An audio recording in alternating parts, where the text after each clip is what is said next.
పరిస్థితి ఏర్పడ్డది. అంటే ఎప్పుడు కరెంట్ వస్తుందో ఎప్పుడు పోతుందో అర్థం కానటువంటి పరిస్థితి ఏర్పడ్డది. ఈరోజు రాష్ట్ర వ్యాప్తంగా 11 జిల్లాల్లో రైతాంగం సబ్స్టేషన్ల ముందు ధర్నాలు చేసినారు. రాష్ట్రంలోని 11 జిల్లాల్లో మాకు సరిపడా కరెంట్ రావట్లేదు, 8 గంటల విద్యుత్ కూడా రావడం లేదని రాష్ట్రంలోని అనేక సబ్స్టేషన్లను రైతాంగం ముట్టడించినటువంటి పరిస్థితి. రాష్ట్రంలో ఈరోజు ఎందుకు కరెంట్ లేదు అంటే థర్మల్ విద్యుత్ కేంద్రాల్లో బొగ్గు అందుబాటులో లేదు. అంటే ఇది కేవలం ప్రభుత్వం యొక్క నిర్లక్ష్యం వల్ల, నేరపూరిత నిర్లక్ష్యం వల్ల ఈ పరిస్థితి ఏర్పడ్డది. ఇన్ఫ్యాక్ట్ మీ అందరికీ కూడా తెలుసు, మేము సింగరేణి మీద పవర్ పాయింట్ ప్రజెంటేషన్ పెట్టి అనేక సార్లు ప్రభుత్వాన్ని హెచ్చరించినాం. థర్మల్ విద్యుత్ కేంద్రాల్లో వారం రోజులకు సరిపడే బొగ్గు నిల్వలు కూడా లేవు. ఒకవైపు ఏమో మీరు బొగ్గు స్టాక్ ఉంది, 40 లక్షల మెట్రిక్ టన్నుల బొగ్గు స్టాక్ ఉందని చెప్తారు, కానీ విద్యుత్ కేంద్రాల్లో బొగ్గు లేదు, ఆగిపోయే ప్రమాదం ఉందని బీఆర్ఎస్ పార్టీ హెచ్చరిస్తూ వచ్చింది. అయినా మీలో ఉలుకు లేదు, పలుకు లేదు. ఇవాళ ప్రతిపక్షంగా మేము మిమ్మల్ని నిద్రలేపినా కూడా మీ నిర్లక్ష్యం వల్ల ఇవాళ రాష్ట్ర ప్రజలకు, రైతాంగానికి శాపంగా మారింది. వీళ్ళ తీరు వల్ల ఇవాళ రాష్ట్రంలో అనేక థర్మల్ విద్యుత్ కేంద్రాల్లో ఇవాళ విద్యుత్ ఉత్పత్తి నిలిచిపోయిన పరిస్థితి ఉంది. ఇది నేను మాటల్లో చెప్పడం లేదు, ఆధారాలతో మాట్లాడుతూ ఉన్నా. ఇవాళ రాష్ట్రంలో కొత్తగూడెం కానీ, కాకతీయ, భద్రాద్రి, యాదాద్రి అన్ని పవర్ సబ్స్టేషన్లో, థర్మల్ పవర్ స్టేషన్స్లో ఈరోజు కూడా 6 నుంచి 7 రోజులకు మించి స్టాక్ లేదు. ఇవాళ యాదాద్రి థర్మల్ పవర్ స్టేషన్లో 2 యూనిట్లు మూతపడ్డాయి బొగ్గు లేక. యూనిట్ నెంబర్ 1, యూనిట్ నెంబర్ 4 అంటే 1600 మెగావాట్ల విద్యుత్ ఉత్పత్తి బొగ్గు లేకపోవడం వల్ల యాదాద్రి థర్మల్ పవర్ ప్లాంట్లో విద్యుత్ ఉత్పత్తి నిలిచిపోయింది. భద్రాద్రి థర్మల్ పవర్ ప్లాంట్లో 270 మెగావాట్ల పవర్ ప్లాంట్లో విద్యుత్ ఉత్పత్తి నిలిచిపోయింది. అంటే బొగ్గు కొరత వల్ల కొంత, నిర్వహణ వైఫల్యం వల్ల కొంత, ఇవాళ రాష్ట్రంలో విద్యుత్ ఉత్పత్తి ఆగిపోయి అప్రకటిత కోతలకు నిలయంగా ఈరోజు తెలంగాణ మారింది.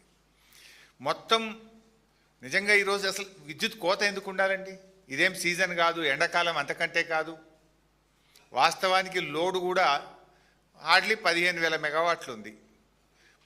మన రాష్ట్రంలో చూస్తే మన 7,000 మెగావాట్లు థర్మల్ విద్యుత్తు స్థాపిత సామర్థ్యము, 5,000 మెగావాట్లు సోలార్ సామర్థ్యము, మరో 3-4 మెగావాట్లు, 3-4 మెగావాట్లు సెంట్రల్ గవర్నమెంట్ నుంచి కూడా మనకు వస్తుంది. సరిపడా విద్యుత్ సామర్థ్యం కలిగి ఉన్న తెలంగాణ, కానీ మీ నేరపూరిత నిర్లక్ష్యం వల్ల, బొగ్గు నిల్వలు లేకపోవడం వల్ల, నిర్వహణ వైఫల్యం వల్ల ఇవాళ కరెంటు ఉత్పత్తి జరగడం లేదు. ఉదాహరణకు నిన్నటి మీరు చూస్తే 14వ తేదీ తెలంగాణ థర్మల్ విద్యుత్తు స్థాపిత సామర్థ్యం 7,180 మెగావాట్లు. నిన్న ఎంత కరెంటు ఉత్పత్తి అయిందంటే 3,190 మెగావాట్లు. ఎంత అన్యాయం చూడండి. స్టేషన్ వైజ్ కూడా పెట్టాం మీకు. మన కెపాసిటీ ఉంది తెలంగాణకు, 7,180 మెగావాట్ల విద్యుత్ ఉత్పత్తి చేసే సామర్థ్యం తెలంగాణ రాష్ట్రానికి ఉంది. ఇది గౌరవ కేసీఆర్ గారు, బీఆర్ఎస్ ప్రభుత్వం చేసిన కృషి. 4,000 మెగావాట్లు యాదాద్రి చేసినాము, అక్కడ భద్రాద్రి చేసినాము, కానీ మేము కట్నీళ్ళు పెట్టిన పొయ్యోలే ఇచ్చిపోతే నడపశాతకానికి గవర్నమెంట్ ఏంది ఇది? నిన్నటిది ఇది. This is not my figure, ఇది ఆన్లైన్ ఫిగర్. నిన్న 7,180 మెగావాట్ల సామర్థ్యం తెలంగాణకు ఉంటే వీళ్ళు ఉత్పత్తి చేసింది 3,190 మెగావాట్లు. అంటే మీరు సగం కూడా చేస్తలేరు. అంటే ఇలా మన రాష్ట్రానికి ఉన్నటువంటి సామర్థ్యంలో 44% ఉత్పత్తి చేస్తున్నారు, 66% మూతపడేసింది మీరు. అంటే రాష్ట్రానికి ఉన్న కెపాసిటీని కూడా విద్యుత్ ఉత్పత్తి చేయక అప్రకటిత కోతలు పెడతా ఉన్నారు. ఎప్పుడు పడితే అప్పుడే కరెంటు పోతూ ఉంది. ఇవాళ రైతులు రోడ్ల మీదకి వచ్చారు. 11 జిల్లాల్లో సబ్స్టేషన్ల ముందు ధర్నాలు చేసింది ఇవాళ రైతులు, మా కరెంటు సరిపోవడం లేదు అని. బొగ్గు సరఫరాలో వైఫల్యము, నిర్వహణలో వైఫల్యము, బొగ్గులో స్కాము, పవర్లో స్కాము, శాండ్లో స్కాము, ల్యాండ్లో స్కాము, అంతా స్కాములమయం. అసలు ఈ రాష్ట్రం మీద సోయే లేదు, మీకు బాధ్యతనే లేదు. మీకు మీ నిర్లక్ష్యం వల్లనే ఈరోజు విద్యుత్ ఉత్పత్తిలో ఇబ్బందులు వచ్చినాయి, సరఫరా తగ్గింది. అందుకే రాష్ట్ర వ్యాప్తంగా ఈరోజు కరెంటు కోతలు జరుగుతూ ఉన్నాయి. ఇలా పరిస్థితి ఏంది? ఒకవైపు వర్షాలు పట్టలేవు, ఎలినినో వస్తుందని 3 నెలల కిందనే ప్రపంచం చెప్పింది, కేంద్ర ప్రభుత్వం చెప్పింది, శాస్త్రవేత్తలు అందరూ కూడా చెప్తున్నారు. మరి మీ ముందస్తు ప్రణాళిక ఉండొద్దా? మీకు ముందు జాగ్రత్త చర్యలు ఉండొద్దా? ఇలా రిజర్వాయర్లలో నీటి నిల్వ సామర్థ్యం 33% ఉంది తెలంగాణలో, దేశంలోనే అతి తక్కువ. హైడల్ పవర్ ఉత్పత్తి చేద్దామంటే నీళ్లు లేవు, థర్మల్ పవర్ ఉత్పత్తి చేద్దామంటే బొగ్గు లేదు. అంటే అసలు ఏం చేస్తున్నారు మీరు?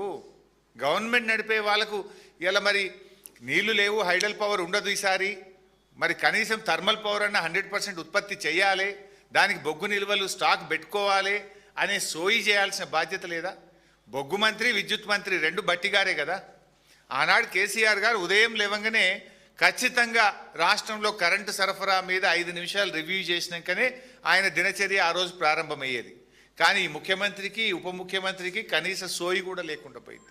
అందుకే ఇలా ఎడాపెడా కోతలు. పేరుకే మాది కాంగ్రెస్ పార్టీ పేటెంట్ అంటారు. నిజంగా 24 గంటల విద్యుత్తు రైతులకు ఎక్కడన్నా వస్తుందా? 8 గంటల విద్యుత్తు కూడా ఇలా తెలంగాణ రైతాంగానికి రావడం లేదు.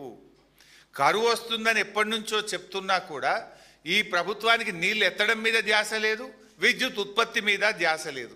వీళ్ళ ధ్యాస అంతా దేని మీద అంటే కమిషన్ల మీద, కొట్లాటల మీద తప్ప ఇవాళ ప్రజల మీద, రాష్ట్రం మీద, విద్యుత్ ఉత్పత్తి మీద, గోదావరి జలాలు ఎత్తడం మీద వీళ్ళకి ధ్యాస లేకపోవడం వల్లనే రాష్ట్రంలో ఈరోజు ఈ ఇబ్బందులు వస్తూ ఉన్నాయి. ఇవాళ మెదక్, సంగారెడ్డి, సూర్యాపేట, కరీంనగర్, ఆదిలాబాదు, వరంగల్, బట్టిగారి జిల్లా, ఖమ్మం, ఇట్లా అన్ని జిల్లాల్లో కూడా రైతులు రోడ్ల మీదకి వచ్చినారు. కరెంటు ఇలా రైతులకు 7-8 గంటల విద్యుత్ సరఫరా కూడా ఈరోజు జరిగినటువంటి పరిస్థితి లేదు. ఒక్క నిమిషం ఆ వీడియో కూడా రాష్ట్ర వ్యాప్తంగా జరిగిన ధర్నాలు ఈరోజు జరిగిన వీడియో కూడా మీకు 1 మినిట్ చూపిస్తాం. 8 గంటల కరెంటు ఇవ్వాలి, 8 గంటల కరెంటు